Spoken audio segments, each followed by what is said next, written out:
भोजपुरी में पहले खेसारी लाल यादव पवन सिंह के विवाद तो चलते रहे। अब एगो नया विवाद पैदा हो गईल बा महेश पांडे के लेके। महेश पांडे उहे जौन खेसारी लाल यादव के सपोर्टर बोला, उनकर क्रिटिक्स बोला, सारा दिन खेसारी लाल यादव के गुणगान करत रहेला। लेकिन खेसारी लाल यादव उनकरा संग में इतना बड़ा घटना घट गई, लेकिन अभी तक ऐसन बयान ना दिलन जेकरा से जाहिर होको कि वो महेश पांडे के सपोर्ट में बारन।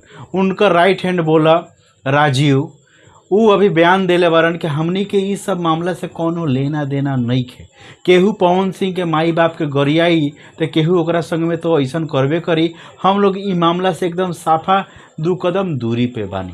काहे भाई, जौन इंसान तहार हमेशा बड़ाई करत रहे तहार स्टार के खेसारी लाल यादव के, आज ओकरा के बीच मझधार में तहनी लोग छोड़ देले लोग काहे?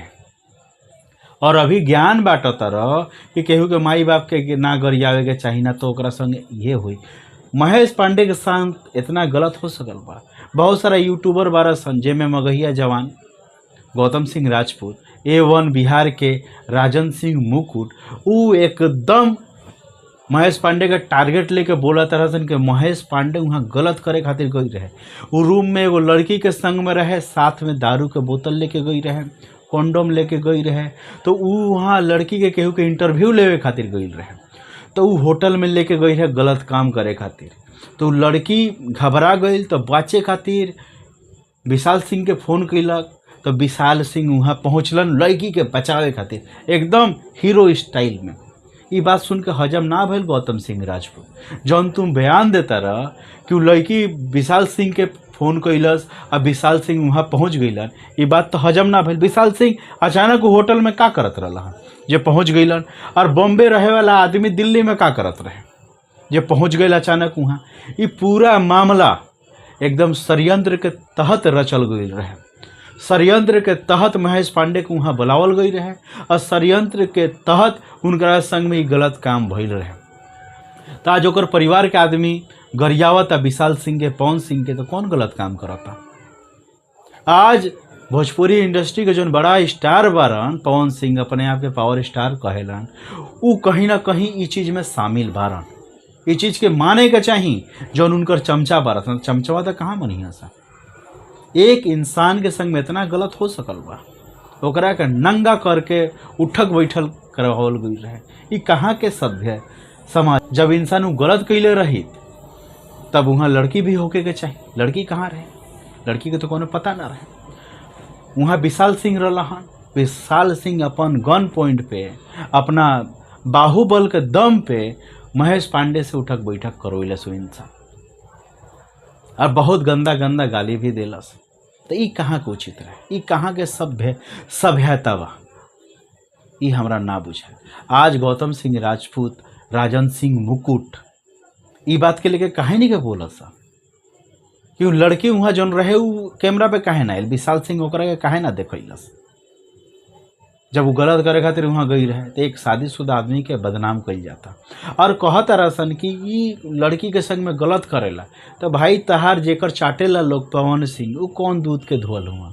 उनकरा हर एक रात के लिए एक नया लड़की चाहिए। एकर व्यवस्था तहनी करवावेला सन कि दोसर केहू करवावेला। इतना नीचे ना गिरे के चाहिए, इतना केहू के ना चाटे के चाहिए कि मानवता शर्मसार हो जाओ। आज यहाँ महेश पांडे के संग में गलत भइल बा।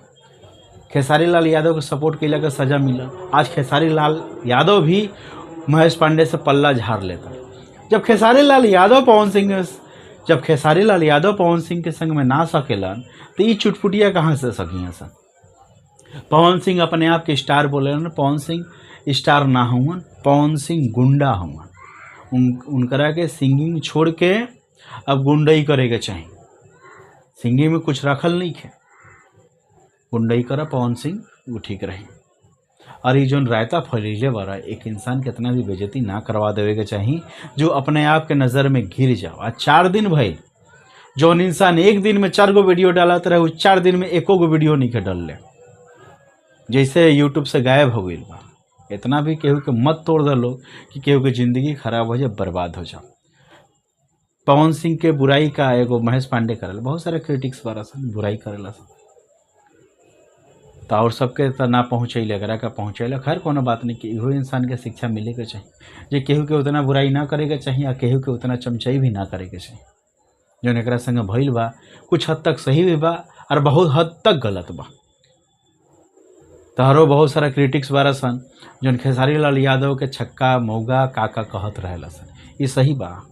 केहू तो तरह के मौगा ना कहेला, केहू तरह के भणुआ ना कहेला, केहू तरह के नचनिया ना कहेला, तब इतना गरम हो कि कांड करवा देला। लेकिन खेसारी लाल यादव के तार जौन चाटुकार यूट्यूबर बारा सन जेकर प्रशंसा तो खुद करेला पवन सिंह, ऊ बदनाम करत तारा सन, ऐसन ऐसन बात बोलत तारा सन।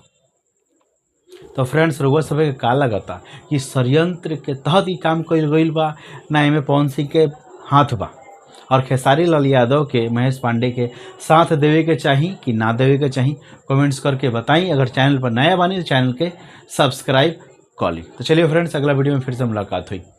जय भोजपुरी, जय हिंद।